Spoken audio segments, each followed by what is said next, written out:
describe him to me. And Muslims, look at the description of your Rasul. And for some, this would be the first time you hear what your Prophet looked like. I saw a man of striking appearance.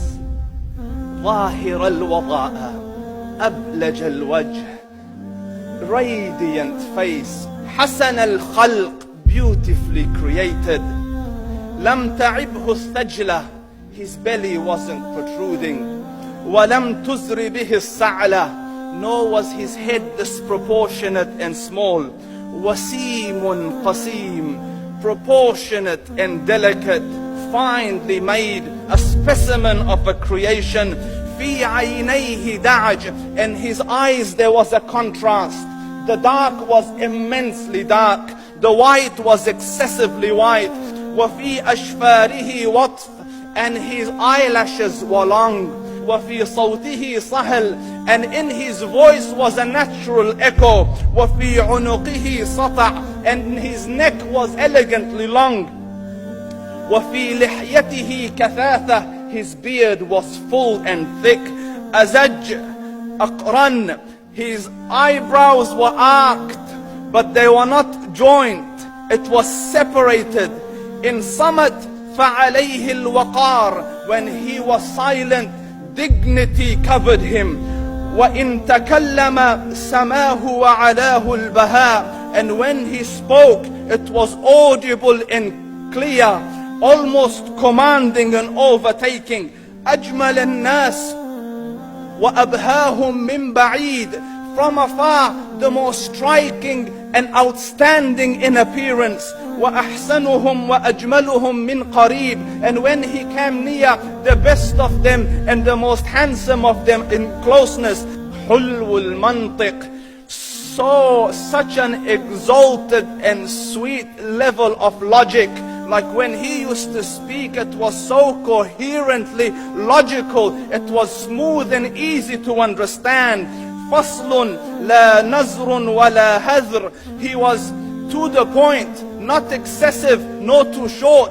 كأن منطقه خرزات نظم يتحدرن, his logic, his utterances, his words were like jewels coming out of a necklace, calculated, polished, one after the other, it would flow magically. ربعة, he was medium in height.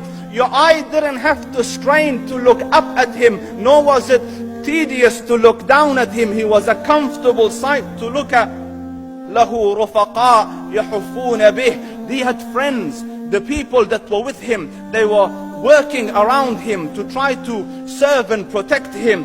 إن قال سمعوا لقوله, when he used to say something, they used to hearken to what he used to say. وإن أمر تبادروا إلى أمره, when he commanded, they used to compete to fulfill the command. This is Muhammad Rasulullah. This is Muhammad Rasulullah. Anas ibn Malik says, he says, I came out one night, I came out one night, it was the full moon night.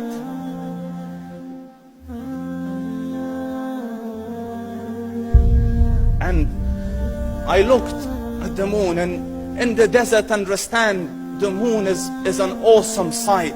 It is smooth, it is radiant, it is clear, it is gentle compared to the scorching sun at which they are used to. So the moon was the epitome of beauty. So he says, I came out at a full moon night and I looked at the moon and I saw it beautiful, handsome. So I said, let me go see if the moon is more handsome or my Prophet is more handsome. Let me see if that is more beautiful or the Prophet is more beautiful. So I went and I saw him standing afar.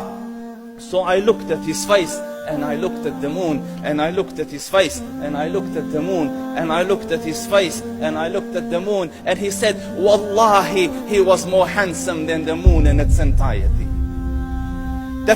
That is just the look of your Rasul. Aisha radiyallahu anha says, I was sewing with the needle, my needle dropped in the dark, I couldn't find it. I said, Ya Rasul, I can't find it. He moved his face close, and I swear, out of the radiance of his face, I found my needle. And The Prophet sallallahu alaihi wasallam was mind-bogglingly handsome, but his handsomeness was covered with waqar and jalal and haiba. The Sahaba say, when we used to sit at his feet, two feelings conflicting would come on the heart. The first one, you wanted to look at him. You wanted to behold the majesty of his face. And when you wanted to look up, shyness used to overtake you, so you used to look down. Amr ibn al-As says, I sat with him many times, but if you ask me to describe his face, I can't describe it.